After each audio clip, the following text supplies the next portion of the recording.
Next time you feel like complaining about the neighbors, imagine if the neighbor was Vladimir Putin. This week, two views on the struggle for democracy in Eastern Europe. We thought we were under the protective umbrella of NATO, and then came the cyber attack on Estonia in 2007, the invasion of Georgia in 2008. 2014 really did wake NATO up out of its slumbers. I'm Paul Wells. Welcome to The Paul Wells Show.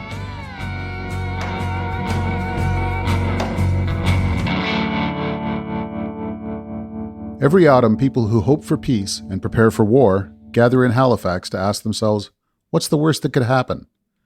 Since the Halifax International Security Forum was founded in 2009, it's become an important annual gathering for defense ministers, senators, army generals, scholars, and pundits. Of course, this year the main topic was Russia's invasion of Ukraine, but other countries have been invaded before. Others might be invaded again. Still others have had their democracy attacked from within. This week, following the latest Halifax Forum, I've got two interviews for you. One is with a British-born former officer in the Royal Army who serves as National Security Advisor to the President of Latvia, the tiny Baltic country where 700 Canadian soldiers have been leading a NATO defense force since 2017. There's a lot to defend. Until 1990, Latvia and its neighbors, Lithuania and Estonia, were part of the Soviet Union. I spoke with Janis Kazocins in Halifax. He talked about Latvia's history in NATO and what it teaches us about what might come next in Eastern Europe.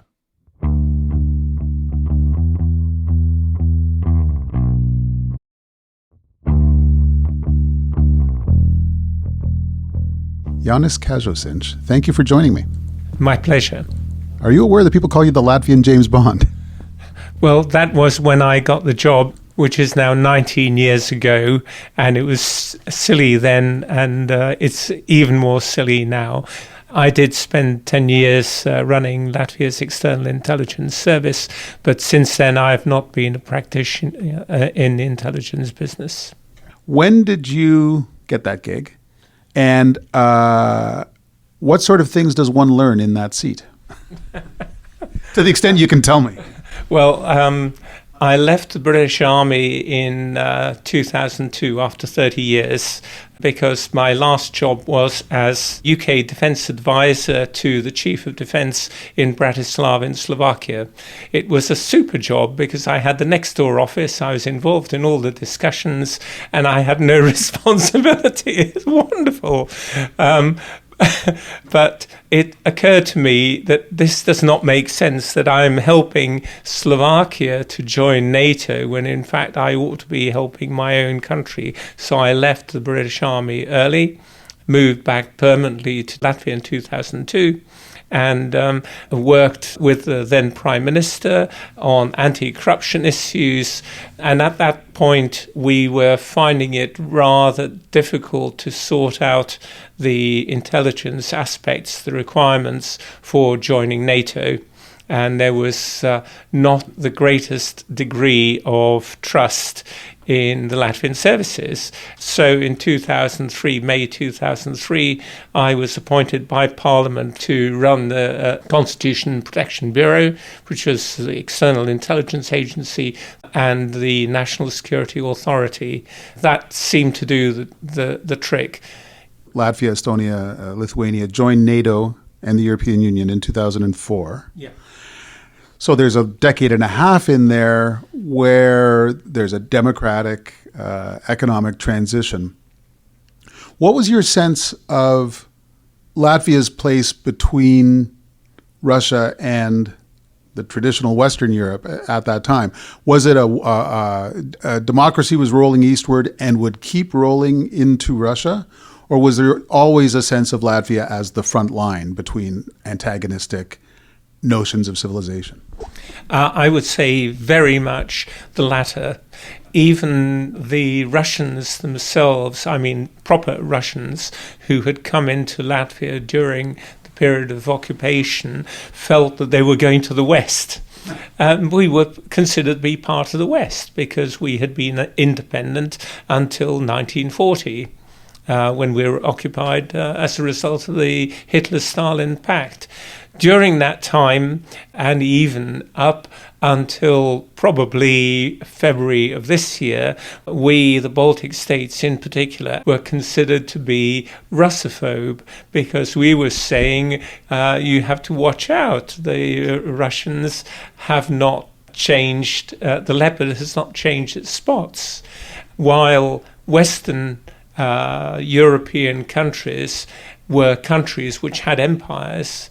Russia is a country which is an empire, and throughout its period it has expanded, sometimes been forced to contract and then try to expand again. Therefore, what Putin is doing now is not at all odd. And that's why, having tried to be neutral in the interwar period, found that was absolutely hopeless, and we were occupied nevertheless, even though we spent a huge amount of money from our national budget on defence. We couldn't defend ourselves. We realised that our top priority was to join NATO for defence and the European Union for good governance. And they were the priorities. Getting into NATO was the most difficult thing of all. In the summer of 1997, less than 7 years before we joined NATO, I asked my political boss in the Ministry of Defence in Whitehall, what do you think the chances are of the Baltic states getting into NATO? And he said, come on, Janis, get real. In other words, he did not think there was any chance at all. And therefore, looking at how that panned out and looking at the situation with Ukraine, I think those who are saying, well, Ukraine, it'll take decades before they join, I think that could well be a great mistake. The question will be, how is Russia going to change as a result of what is happening now and this gross, horrific miscalculation on the part of Putin and the Kremlin?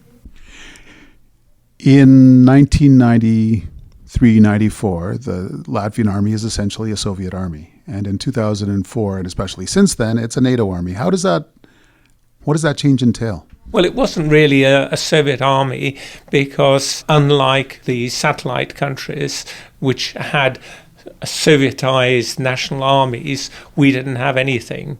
And when the Russians withdrew, they demolished as much as they could, left us with as little as possible. Therefore, we were really building things up from scratch.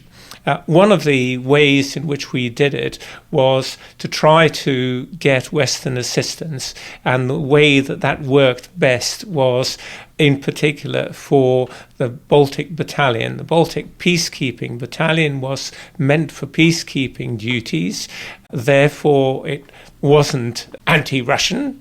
Therefore, the Russians couldn't complain, but it was a way in which we could get Western training, Western equipment in, Western doctrine, joint training. The problem was that this was not considered quite as important the moment that we were invited to join NATO, because then we all breathed a collective sigh of relief and started thinking about what is most useful for my country. Maybe we'll do a deal with the Finns, or we'll go and buy something over there, or take some free kit from the Swedes.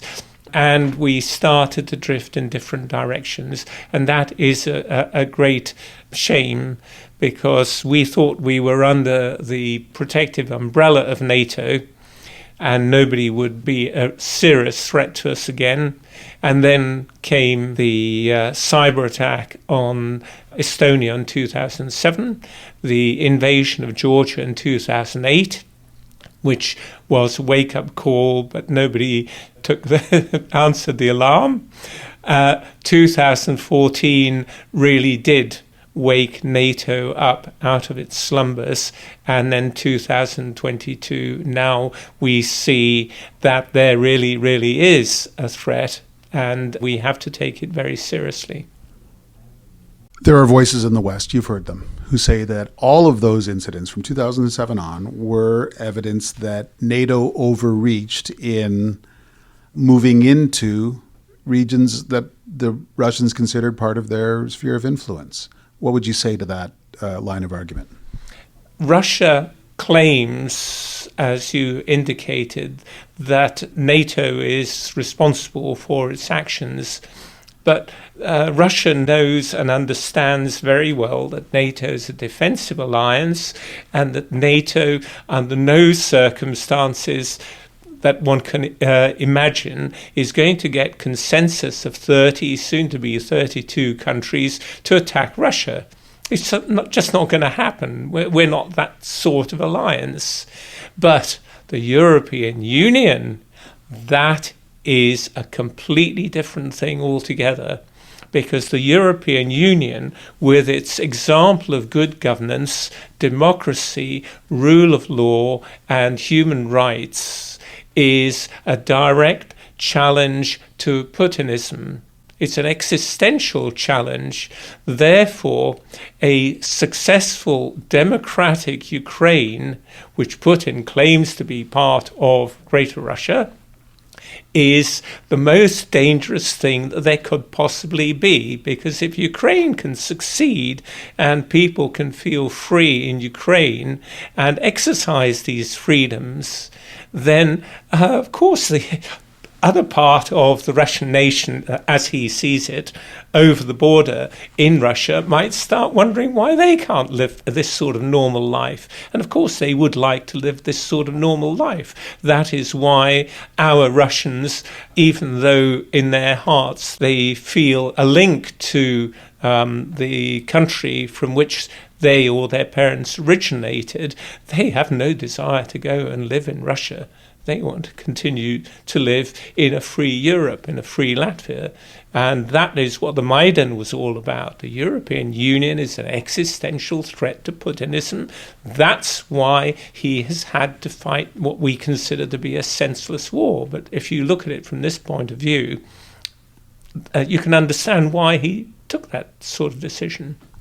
So the Maidan Revolution in 2014 is essentially a democratic virus in what Putin would consider the Russian system.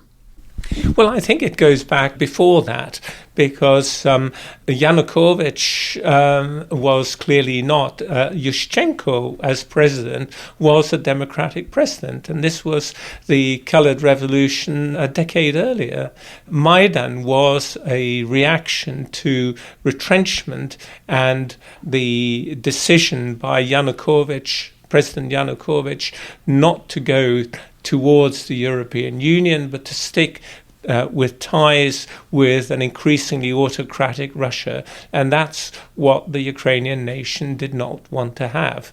They want freedom. They do not want to live in the way that Vladimir Putin wants them to live.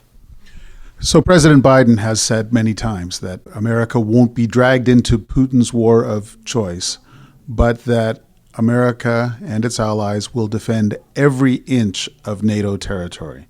That's a reference to the Baltics. And your worry is that Putin might put that to a concrete test to see whether NATO actually intends to defend Latvia, Estonia, Lithuania. Well, the concern would be what is going to happen to Putin anyway. Because if we now have Kadyrov and Prigozhin, that is Kadyrov, who is the president of Chechnya, and Prigozhin, who is the man who controls the largest of the private armies, the Wagner Group, openly criticizing the president, Putin, then one wonders what sort of maneuvering is taking place in Russia for the removal of the current president, who clearly has not done terribly well as a strategic genius in Ukraine, and replacing him with somebody who is going to do better. And therefore, what comes after Putin may well be worse. The only good side of this is that whatever comes after Putin, if it is worse, it is unlikely to last very long, because Putin has spent 2 decades building up his power base, his power vertical, and if that starts to wobble, it is already wobbling. If it falls, then somebody else picking up the pieces and trying to put it all together easily in those sort of circumstances, particularly with a failed war and sanctions from the West, would find it extremely difficult.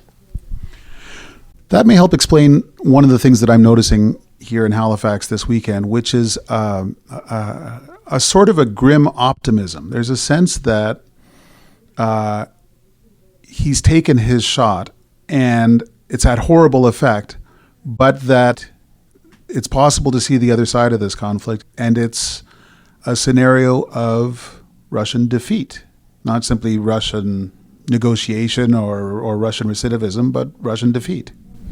I think it is really important to understand that if Ukraine were to be pushed now into negotiation at a time when they've had 2 very great successes, Kharkiv and Kherson, that the Russians are in much better defensive positions, that they have shown that they haven't fallen apart, and Surovikin, as a commander, knows what he's doing, because withdrawing something in the order of 20 to 30,000 troops across such a big river as the Dnieper, under Ukrainian assault and HIMARS activity, and doing it successfully without leaving huge amounts of useful kit behind and people behind, that is a very professional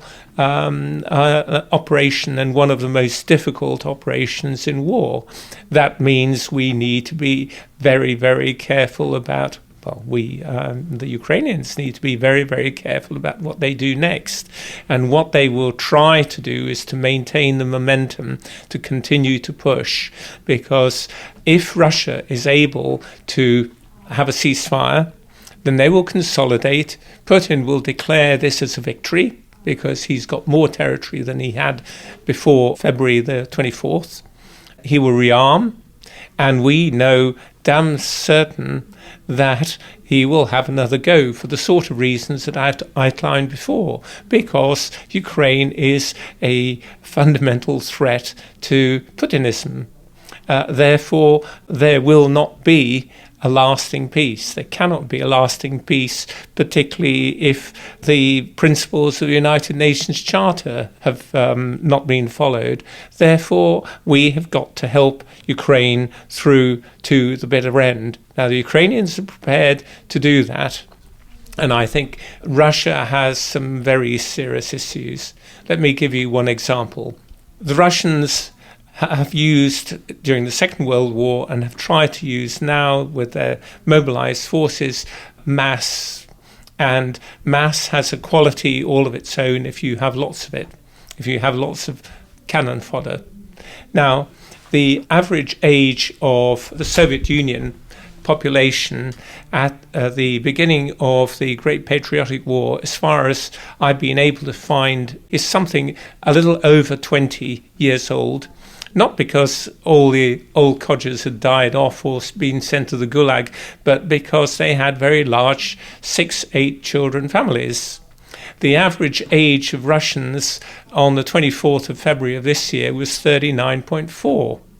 They do not have cannon fodder, and therefore starting this process of mobilization and putting Russian young people in the firing line to be killed, this is not going to end well for the Kremlin. Joe Biden at the beginning of this said, and then had to apologize for saying, that Putin can't stay in power. It sounds like you're saying that wasn't the expression of a policy, but it was simply a recognition of the way this has to work out. That's exactly right. I don't think that the people around Putin are as taken with him as they were before. It used to be the good Tsar and the bad boyars, the classic Russian way of explaining away difficulties. That is no longer the case. This is Putin's war. I think that's a good place to wrap it up. Thank you for joining me. My pleasure. After the break, I'll talk to the last-minute candidate who probably won the presidential election in Belarus and who's still rallying the world in support of freedom in her country.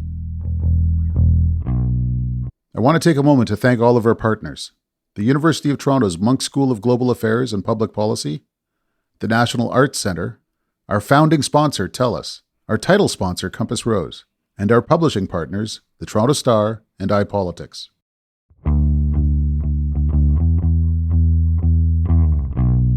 If you went in a straight line from Latvia to Ukraine, you'd go through Belarus, a landlocked country of 9 million people. A thug named Alexander Lukashenko became the first elected president of Belarus in 1994, and he refuses to leave. Successive elections have been increasingly brutal mockeries of democracy.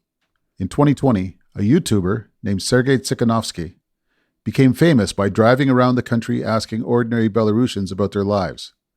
He announced he would run against Lukashenko, and he was immediately arrested. So his wife, Sviatlana Tsikhanouskaya, ran instead. And there's good reason to believe she won the election. But Lukashenko declared victory, brutally repressed dissent with massive police violence. Tsikhanouskaya fled Belarus, but she won't stop campaigning for democracy. Tsikhanouskaya was at Halifax, but I met her a couple of days later in Ottawa. I interviewed her on stage at the invitation of the Macdonald-Laurier Institute, an Ottawa think tank that stands up for democracy around the world. I found her story and her quiet dignity deeply moving.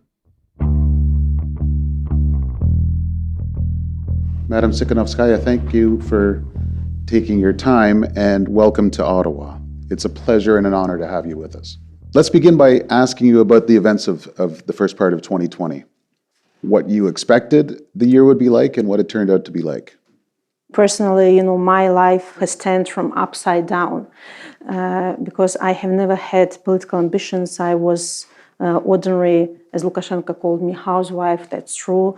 I was bringing up two wonderful children, and it was my husband who decided to start communicating with people, just asking them simple questions. What is your life? How do you live in Belarus? What do you think about corruption? What do you think about our political systems? And, when I decided to run instead of him, just for love to him, I didn't know what I'm going to endure, through all these months. But it was my decision. And when I saw thousands of people on the streets, when I saw how people are supporting each other, how people were becoming more and more vocal about the situation, I didn't have other choice but to stay together with people and continue my fight. And after fraudulent elections, hundreds of thousands of people went to the streets, to defend their choice, and they were brutally repressed by Lukashenko's regime. For the first 3 days after 9th of August 2020, thousands of Belarusian men have been detained. They were brutally beaten, their bodies were blue, and women stood instead of them. They started new marches, beautiful women in white clothes. They wanted to show that our revolution is peaceful. We don't want any violence from our side. We want really, to be stick to the rule of law. We want free and fair elections and nothing more. We don't want revenge to Lukashenko whatsoever. And I had to flee Belarus, but I didn't give up. And I continued, to do what I could in this situation. I was absolutely unexperienced person. I didn't know anything about politics. I started to meet with the presidents and prime ministers, and I was just studied from them, how to communicate, how to. I had to learn a lot about protocol and all this stuff. It's rather difficult. You had to learn a lot about different organizations, European Council, Council of Europe, UN, all the structures, and it was, it was a big job, I have to say. I'm still learning, actually. But I saw how people were continuing to fight. Let's stay in 2020 for a minute. What was it like to campaign in the extraordinary circumstances of day-to-day life in Belarus? How did you carry out your campaign? And did you think you could have a victory that would be recognized by the authorities, or was that never a possibility? Okay, let's start from the beginning. There were three candidates who were like real opposing Lukashenko.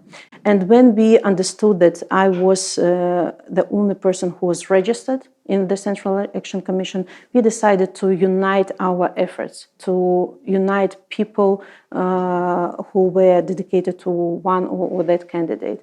And it was such a good sign for Belarusian that we really can work together, that we can really unite our efforts. And many IT companies helped in our election campaign. They developed a system of alternative counting with which we had the opportunity to prove that the elections were fraudulent. We were communicating with people, asking them to be observers on this polling stations and just to count who is voting against Lukashenko or for Lukashenko. Also, we had very simple sign that a person is opposing to Lukashenko. We wear white bracelets, and it means that who is coming to a polling station with white bracelet, it means that he's opposing Lukashenko, and people just were counting. And when in the evening of the 9th of August, some polling stations showed real protocols where Lukashenko lost, it was like such an inspiration for Belarusian people. We had the opportunity to prove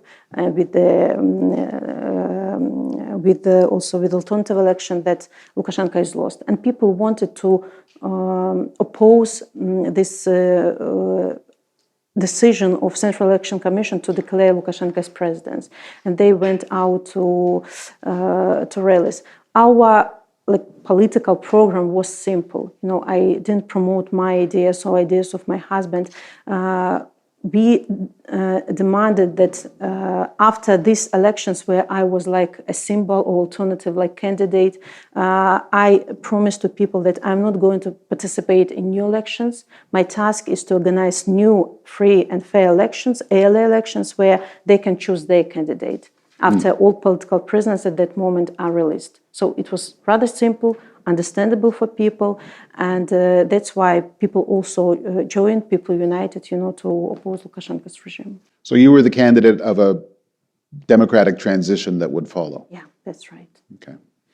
So the election is held. Independent observers say that you are the winner, and yet you have to flee the country, and very large pro-democracy protests are crushed by the regime. And President Lukashenko starts doing the most extraordinary things, diverting civilian aircraft to land them outside Minsk so that he can have dissidents arrested, weaponizing refugees in his conflict with the European Union. Tell me a little bit about what Lukashenko has been up to recently so that we can better understand the nature of his threat to democracy. So first of all, he's not president. Don't call him president of Belarus. That's thank you for correcting me. The only thing that Lukashenko managed to build in our country is his vertical of power. Since 1994, when he became first-time president, he dismissed parliament. He ruined institutions of power. He ruined court system in our country. Then his political opponents started to disappear. They were killed. And, year after year, he seeds the sense of fear among society. And people really thought what can I do in this dictatorship regime? Nothing. So everybody like hid in his like shell, like living in his small world, not thinking about like Belarus, about democratic institutions and so on.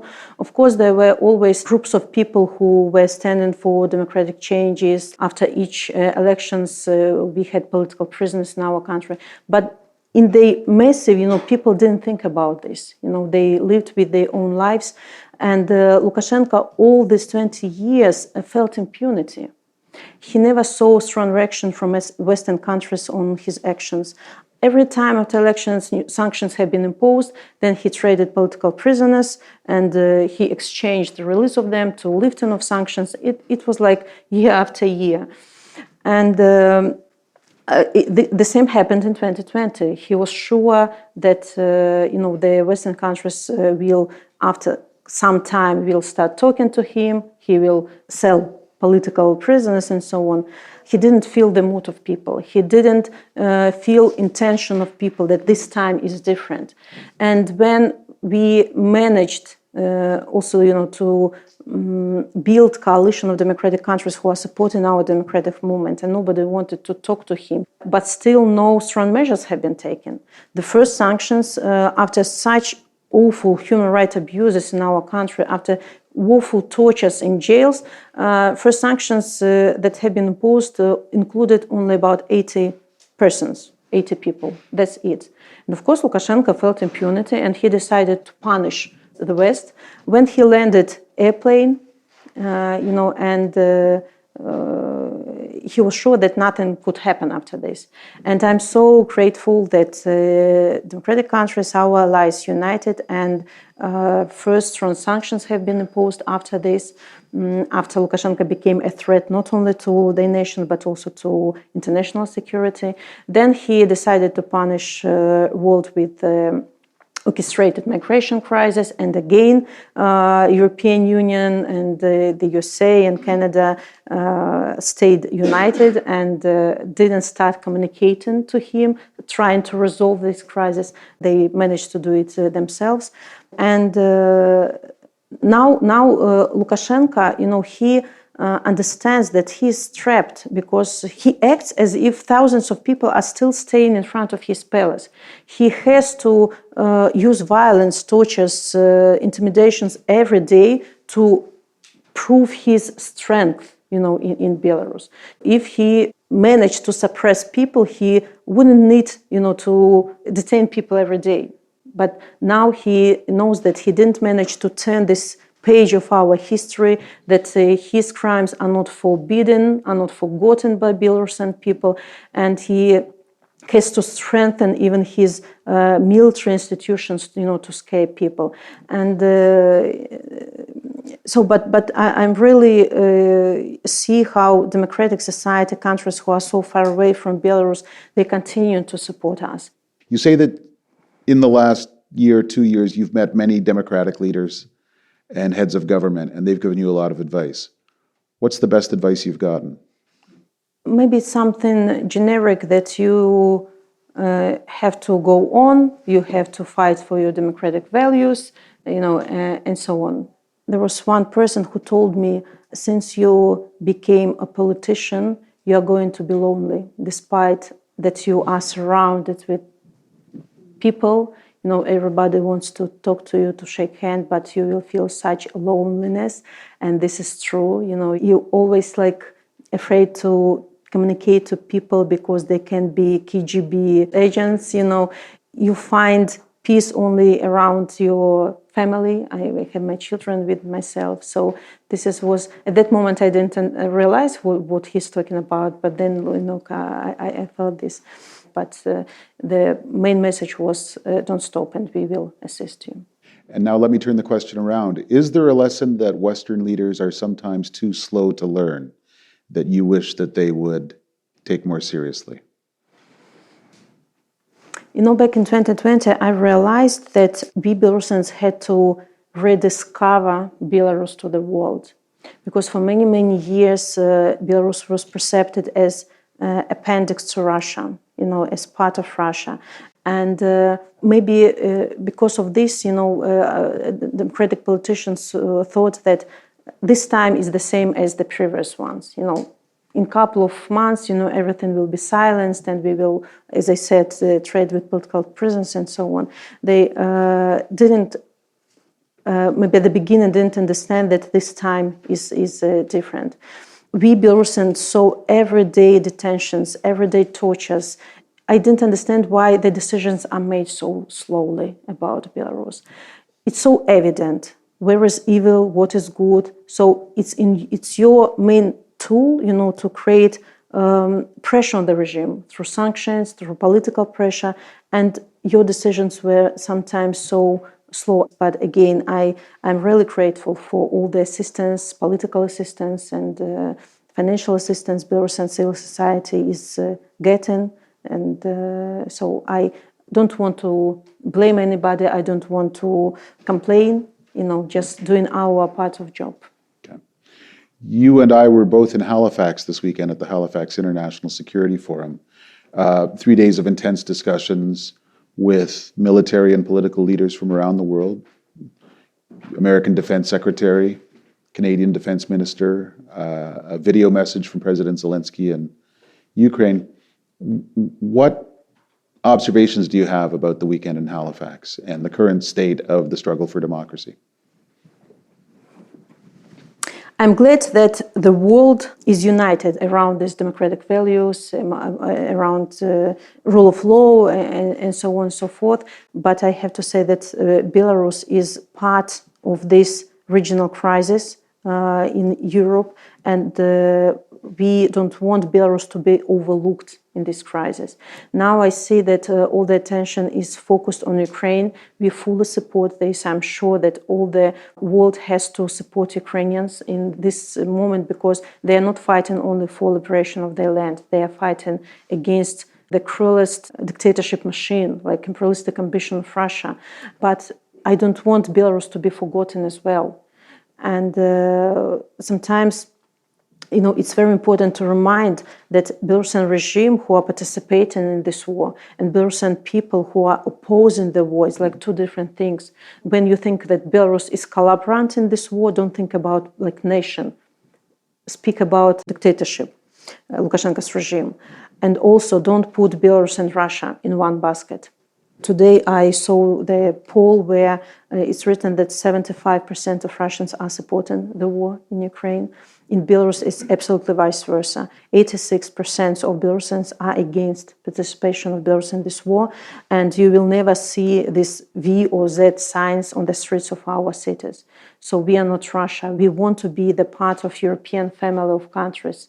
Just understand, while Lukashenko is in power, he will always fulfill demands of Putin or requests of Putin, or he will obey, and his puppet of Putin's regime, the presence of Lukashenko in our country will create constant threats to Ukraine, to our neighbors.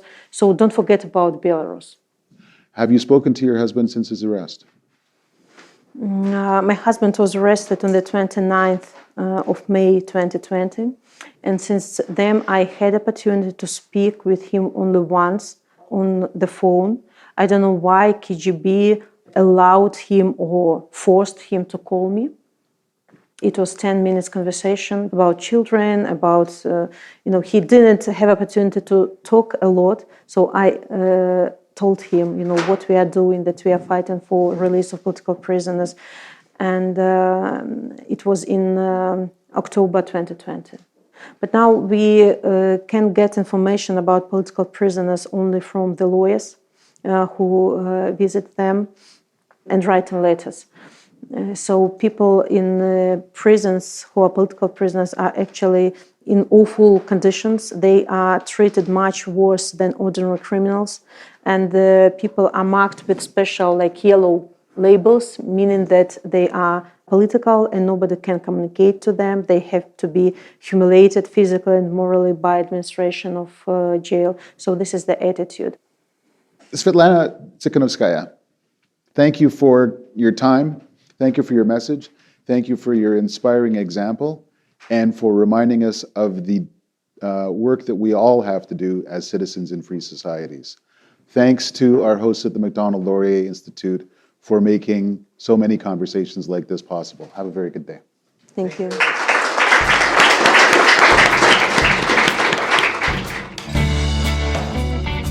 The American writer Stanley Crouch used to say that in a democracy, you never know who the messenger will be. He meant that free people aren't cut out for rule by blood or caste, that leadership's earned, and that in the right circumstances, anyone can look or sound like a leader. In Canada, most of us have the luxury of not having to think about this sort of thing very often. My two guests this week live closer to danger, and each in their own way, they've had to step up. We have a lot to learn from their example. The Paul Wells Show is produced by Antica, in partnership with the National Arts Centre and the University of Toronto's Munk School of Global Affairs and Public Policy. It's published by the Toronto Star and iPolitics. Thanks to our founding sponsor, TELUS, and our title sponsor, Compass Rose. Our senior producer is Kevin Sexton. Our associate producer is Haley Choi. Our executive producer is Lisa Gabriel. Stuart Cox is the president of Antica. If you're enjoying this show, tell a friend. We'll be back next Wednesday.